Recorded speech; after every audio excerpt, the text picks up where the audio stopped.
James's meal isn't anything really fancy. It still looks pretty good, though. Yeah. Going to talk about some books, I guess. Yeah, it's going to talk about comedom. That's not comicdom. It was comic, but it's tragic comic.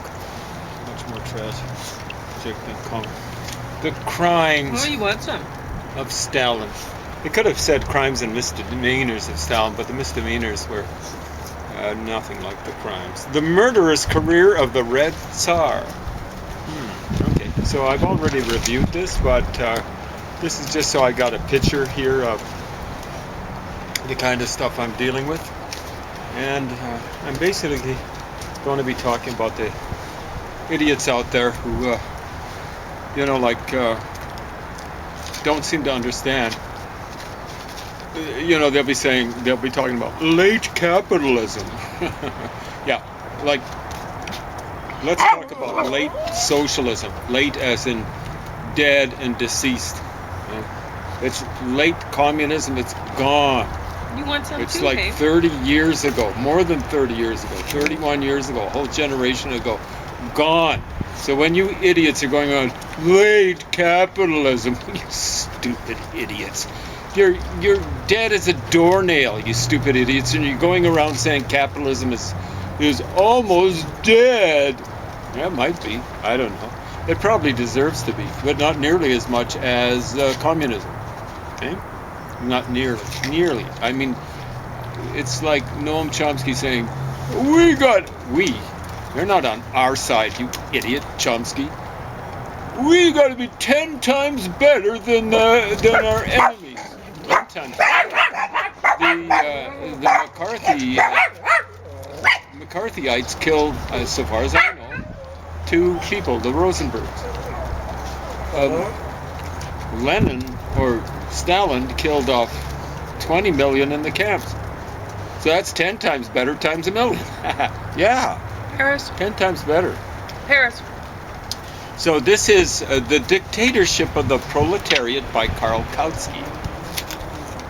Apparently Czech, but he was the literary executor. It says born of Czech parents. There we go. Karl Kautsky died 1958, so I don't think he lived in the Soviet Union much after Stalin took over. 20 years longer than he would have otherwise. He probably would have got wiped out by 1938, which was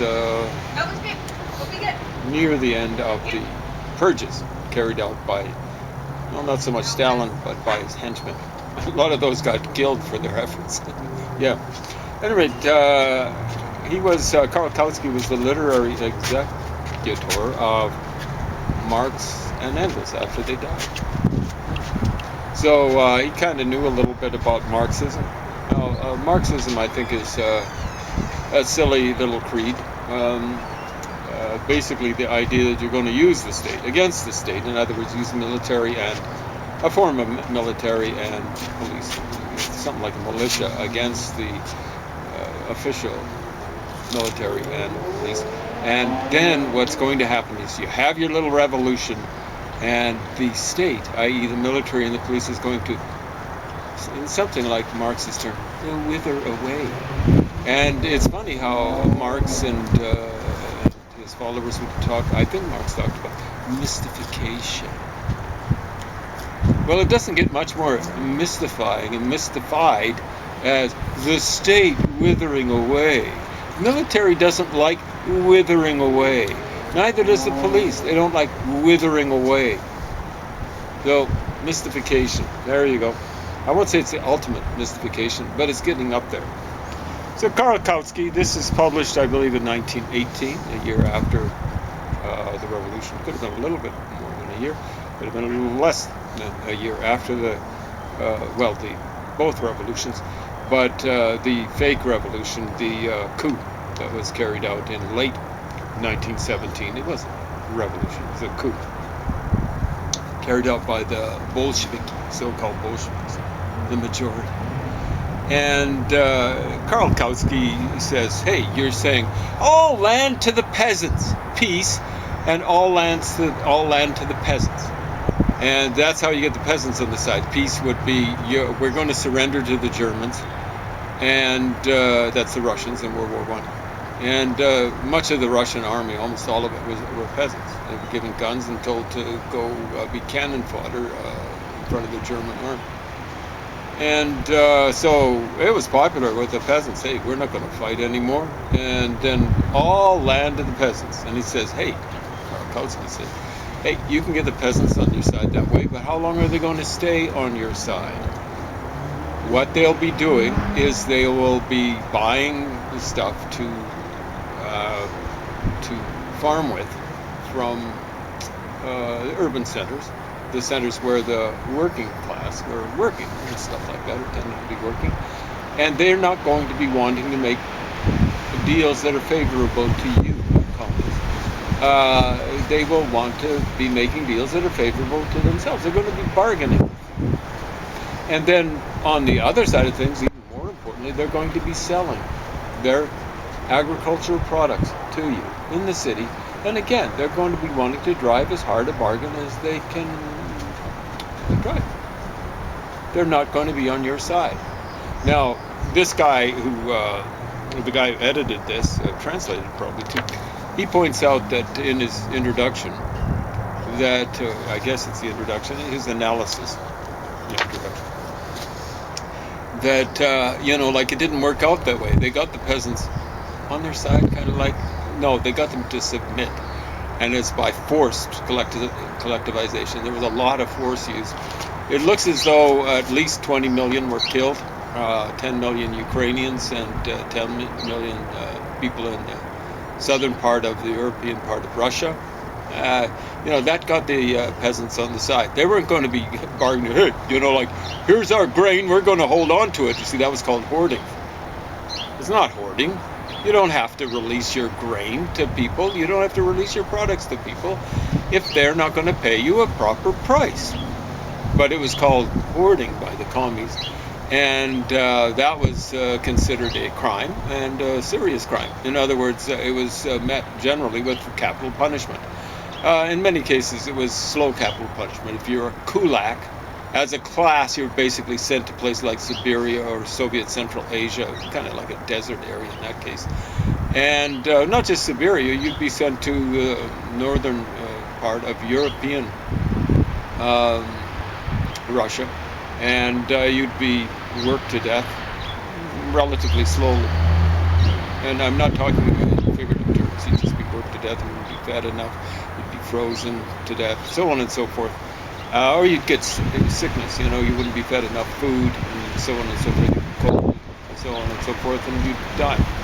So I gather the kulaks were just wiped out as a class. One of the world's most disgusting long-term war crimes, or crimes against humanity, whether they called it class wars, so a war crime. And so they. Karl Kautsky didn't really anticipate that Stalin would be, to use one of the terms that Lenin used so often, ruthless. We're going to be ruthless. Yeah, you don't have to tell us that. It's a sound chump. He's saying that we're going to be ruthless. Yeah, I know. We know. Anyone who. Oh, when I say we, that's the exclusive. It doesn't include you idiots out there who've been making apologies for the commies, even after communism has basically died the well-deserved death. Now, here's something this is a really special book. Special Tasks! Okay, so it's written by a guy called Anatoly Sudoplatov. I'm probably mispronouncing the accent's probably put in the wrong place. So pseudo means justice. Platov, I suspect, is cognate with the English word palace. Palace of justice. Hall of justice. So I suspect his name means something like courthouse. Or someone who works at a courthouse. Isn't that fascinating? Anatoly means Easterner. Probably means something in the Greek. Where the sun rises. So Eastern. And then Pavel, which is the Russian version of Paul. and I believe Pavel was Anatoly's son. Now, what did Anatoly Sudopolatov do? He worked in basic. It's an alphabet soup of different things: MB, D, KGB, NKVD, all this sort of stuff. It's hard to keep track of all the stuff that he was involved in. They changed these things. Originally the nasty guys were called Cheka. And he was too young to be, I think, involved with that sort of stuff. Maybe early in his career of killing and so on and so forth. But he's the guy, according to him, and I don't think anyone's contested that, who coordinated underneath would have been Beria the killing of Trotsky in Mexico. Someone, what is his name? Mercader? Ramon, I think was his first name. He put an ice pick through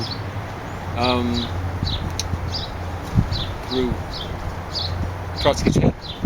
Trotsky survived a couple of days or something like that and died. And this Ramon guy, I think he got 40 years. Can you believe that? For killing Trotsky in cold blood. And there's a picture of him. He kind of looked handsome back in the day of wiping out Trotsky. But then he went to Russia, I think, and he became fat and 50 or something like that. He looked hilarious. What a disgusting individual. This guy's a disgusting individual. This is his view of things. And he this would have been published in after the fall of communism. But he still thinks communism was right and believes that he was doing right and all this kind of stuff. And yeah, it's fascinating. He, according to him, and I think it's true, he coordinated Russia's efforts to, this is after the assassination of Trotsky, he moved on to bigger and worse things. He was the one who coordinated getting of atomic secrets from the Americans and via the English and stuff like that. So guys like, it's recognized that Klaus Fuchs, and that would be Nicholas Fox, translated in English, moved stuff. But how did Klaus Fuchs, no one's ever heard of it. Like if they actually look at science and technology. Klaus Fuchs, who's he? Was all this material just at his hand? At his fingertips? How did he get hold of this stuff? It would have been this sort of stuff, a fairly closely held secret. So what this guy says, and I've mentioned it to some people who should know better. That Sudopolatov says that Enrico Fermi, Leo Szilard, Robert Oppenheimer, and Niels Bohr all passed on atomic secrets to the Russians. Let me review those names, okay? Enrico Fermi, the guy who started, as I recall, the first chain reaction. Was it underneath the football field or something like that? Or kind of like, maybe it was by their, anyway, some sort of sports venue at maybe the University of Chicago, something like that. Chicago area. They've still got the Argonne National Laboratory or something like that in that general area.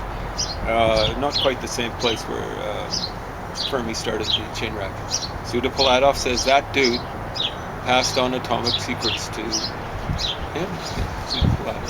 There's the Russians. Niels Bohr, the guy who, I think it was 1913, came up with the kind of like a quantum explanation. I don't think it's a very good one, but what the hey. People think highly of Niels Bohr. Maybe not as highly as he thought of himself, but very highly. And what was it? The quantum explanation for the orbitals in hydrogen. Way back when, 1913, over 100 years ago. And then Niels Bohr, Leo Szilard. Now, the guy who translated this and came up, I'm sure, yeah, there's an introduction, wrote the introduction, calls Leo Szilard ridiculous. And more than once, I think it's twice, at least twice, calls Leo Szilard ridiculous.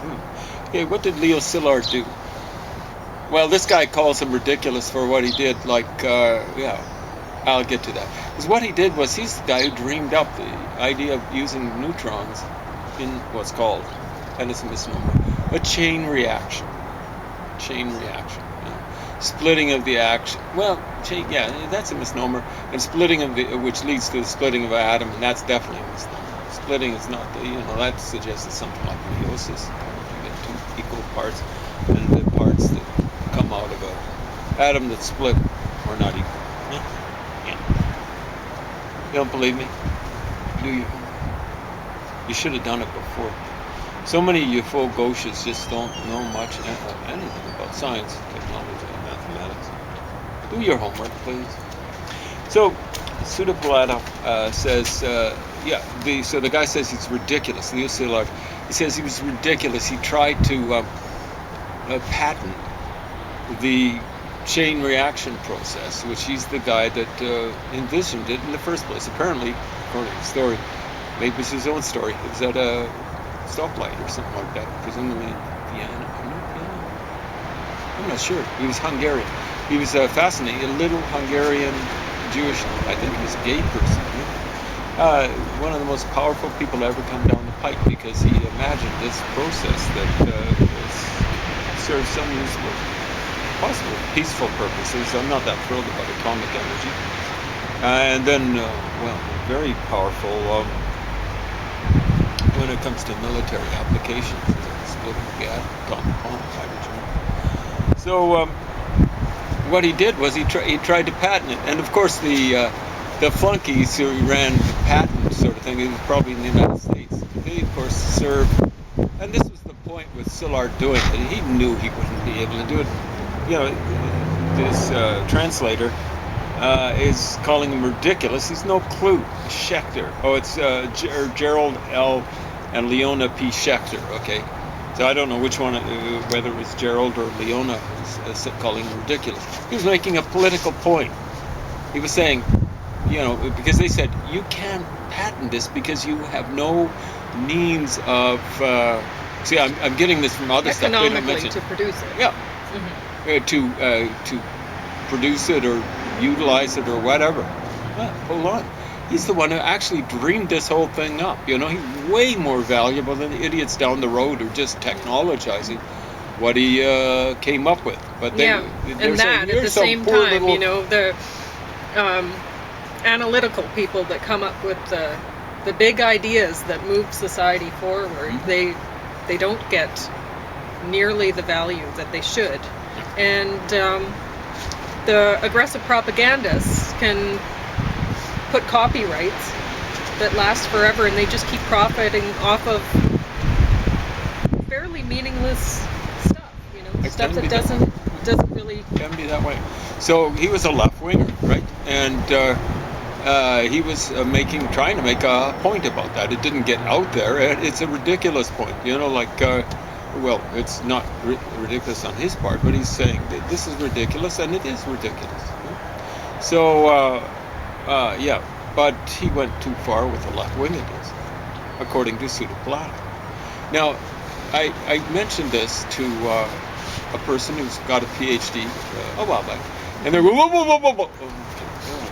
I said there's documentation. Oh God. Okay. And I was going, I ran across something written by a guy called Nechiporenko. Probably got the accent in the wrong place. Judging from the name, he's Ukrainian, but he, I believe, was, and this isn't made up, I suspect, kind of like, I don't know if he was head of the Mexican embassy around the time that Lee Harvey Oswald was supposed to have visited there, but maybe head of the KGB there. Something like that. Nechiporenko. And he claims that Lee Harvey Oswald visited, as he was supposed to,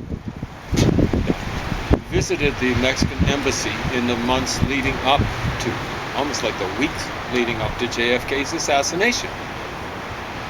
Well, we've got the CIA picture of the person who's supposed to be Lee Harvey Oswald in kind of like in the lineup to go to the Mexican embassy in 1963. And the guy looked to be tall, definitely fat, and didn't look in the least like Lee Harvey Oswald. And, you know, I'm not the only person who doesn't find the CIA data on that convincing. Here, this is just, it's not carved in stone, but it was recorded in, I think it was a day or two after the assassination of Kennedy, maybe even before Lee Harvey Oswald was killed. Well, we'll say maybe a couple of days after Lee Harvey Oswald was killed by Jack Ruby. I want to be on the safe side. So this is J. Edgar Hoover talking about that very picture to Lyndon Johnson. Lyndon Johnson, I don't know if J. Edgar Hoover even knew he was being taped. So before Nixon was taping people in the White House, Lyndon Johnson was doing it. Apparently before him, John Kennedy was doing it. So Lyndon Johnson he's just been a few days president after taking over from JFK, and he's taping himself talking to J. Edgar Hoover. And so J. Edgar Hoover's looking at this picture of what's purported to be, by the CIA, to be Lee Harvey Oswald at the Mexican embassy a few, we'll say months, but I think it was weeks before JFK was assassinated. And all he says is, I'm tired of the CIA lying to us. I don't know who he meant by us. I presume it was the FBI, because he'd just been dealing with LBJ as the president, reporting to him for a few days. I'm tired of them lying to us.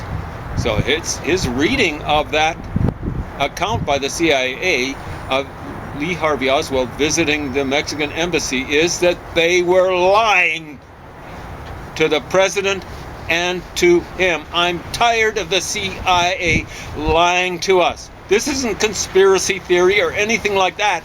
It's been recorded on tape.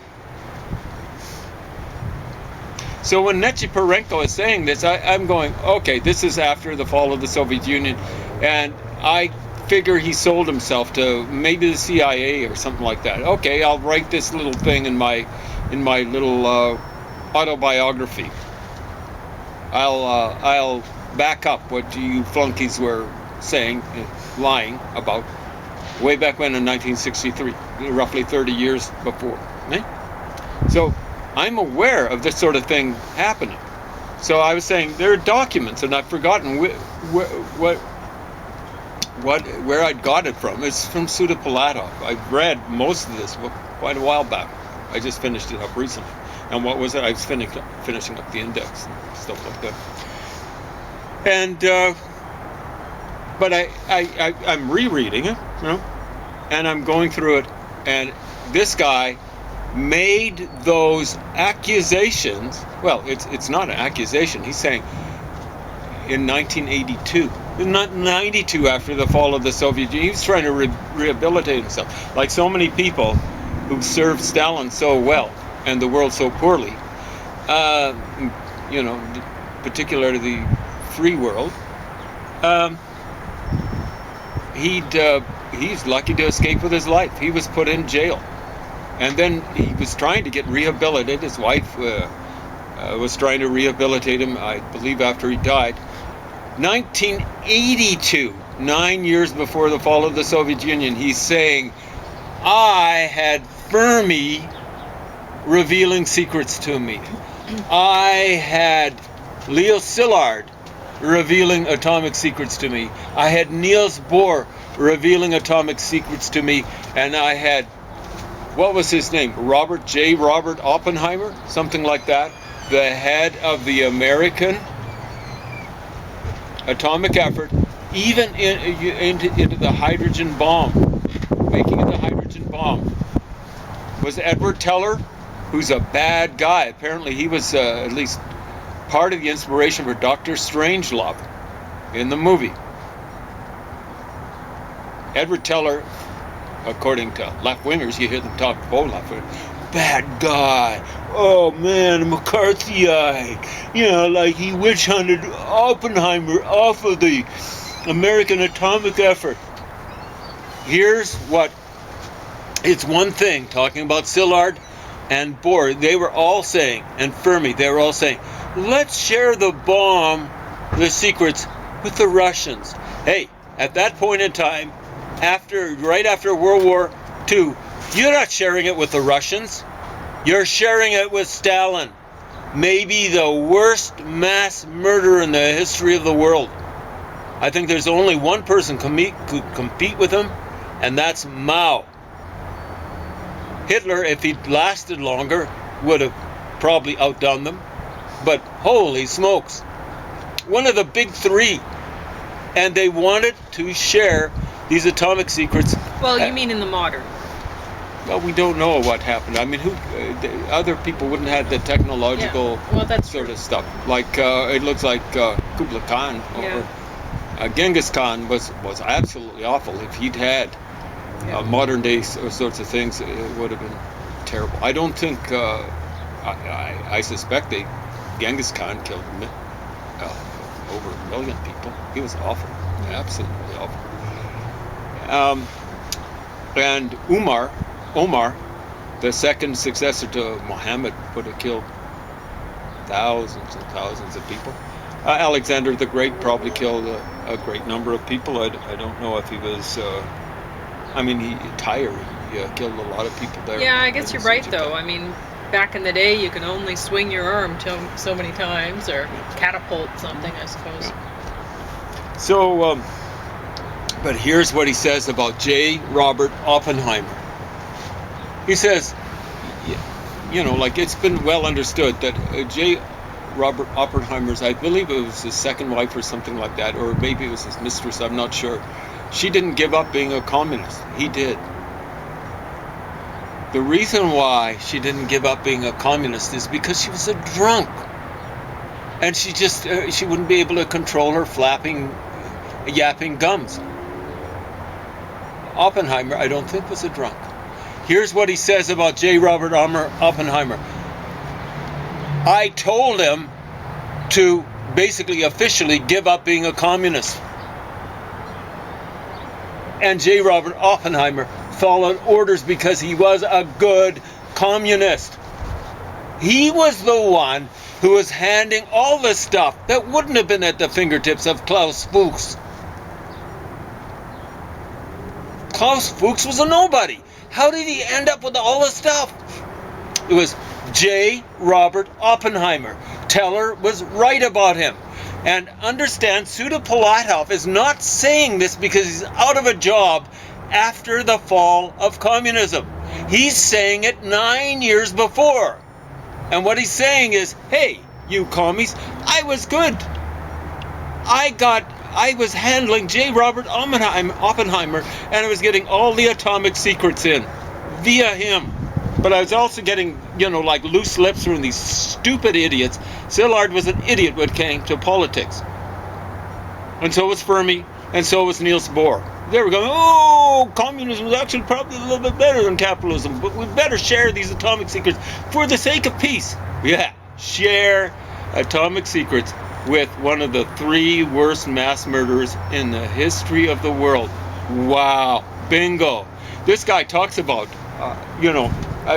Oppenheimer, and he's the guy who did the translation. And he says Oppenheimer just put himself